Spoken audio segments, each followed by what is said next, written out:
Dès 7h30 ce vendredi matin, des cars de CRS sont arrivés en nombre devant le 46 avenue de Breteuil, dans le très chic 7e arrondissement parisien, pour déloger 25 ouvriers maliens qui avaient installé un piquet de grève sur un chantier où l'entreprise de bâtiment sous-traitante MT Bâtimeubles les faisait travailler illégalement. Marilyn Poulain, la représentante CGT qui appuie leur lutte, dénonce le caractère particulièrement révoltant de cette affaire. C'est un moment un peu difficile pour nous, puisque c'est quand même le droit de grève qui est bafoué ce matin, puisqu'il y a une décision de justice en effet en faveur de Covea, le propriétaire immobilier des lieux qui est maître d'ouvrage et qui a mandaté un certain nombre d'entreprises, dont l'entreprise MT Bâtimeubles, qui embauchait 25 salariés sans papier, non déclarés, qui ont osé sortir de l'ombre suite à l'accident du travail d'un des leurs. Ils ont voulu appeler les secours, le patron ne voulait pas. Ils ont quand même bravé cet interdit et au final ça se retourne contre eux ce matin. Donc c'est quand même extrêmement symbolique en termes d'image sur comment on protège les victimes du travail dissimulé, victimes de conditions de travail indignes, victimes d'accidents du travail. Et au final, après avoir appelé les secours, après avoir appelé les pompiers, l'inspection du travail est venue, a constaté les faits, a pu constater leur présence en situation de travail, tout ça. Donc il y a une enquête qui est en cours des administrations, on va dire, et de la police. Mais à la fois, cette décision de justice qui est quand même extrêmement grave en termes d'atteinte au droit de grève et aussi en termes de messages qu'elle envoie aujourd'hui à ces patrons voyous, c'est-à-dire qu'au final, et à ces maîtres d'ouvrage qui d'une certaine manière en sont les complices, puisque finalement ils acceptent des bas coûts au niveau de leurs appels d'offres.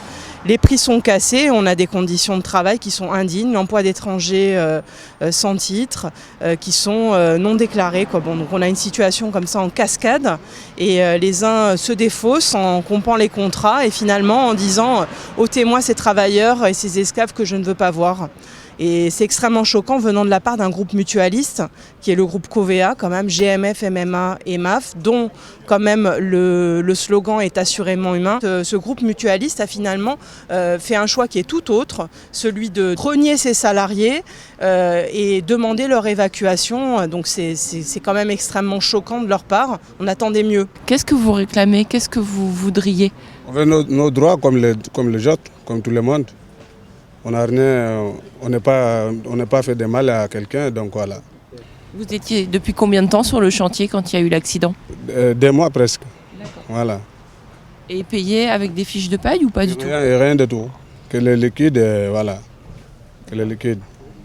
Comment vous aviez été recruté? Ils étaient venus vous chercher où pour vous faire travailler? Bon, ils sont un dépôt à Romainville, donc comme on n'a pas de papier, c'est là-bas qu'on va, donc après... Si il a besoin de 10 personnes ou 15 personnes, il amène là où il y a des sentiers. Voilà, c'est comme ça on se trouve. Voilà. Si on dit aux collègues au foyer, voilà, il y a tel endroit, on peut trouver le travail. Donc voilà, tout le monde le matin à partir de 6h du matin, tout le monde est là-bas. Si tu as la chance, tu vas au travail. Si tu n'as pas la chance, tu retournes au foyer. Voilà, c'est tout. Élu PCF à la mairie du 15e arrondissement, Laurence Patrice est venue en voisine assurer ses hommes du soutien de la municipalité. Les conseillers de Paris, à l'initiative du groupe communiste, a fait un vœu au tout dernier conseil de Paris là, qui vient de se terminer et donc qui a été voté. Et donc à partir de là, il y a le soutien de tous les élus, en tout cas tous les élus du groupe communiste. Si les drapeaux CGT et la banderole suspendue sur le grillage du bâtiment ont été décrochés ce matin à la suite de l'intervention de la police, les 25 Maliens et leur soutien restent déterminés à poursuivre la lutte. Ils veulent obtenir un contrat de travail, des fiches de paye rétroactives et une régularisation de leur situation.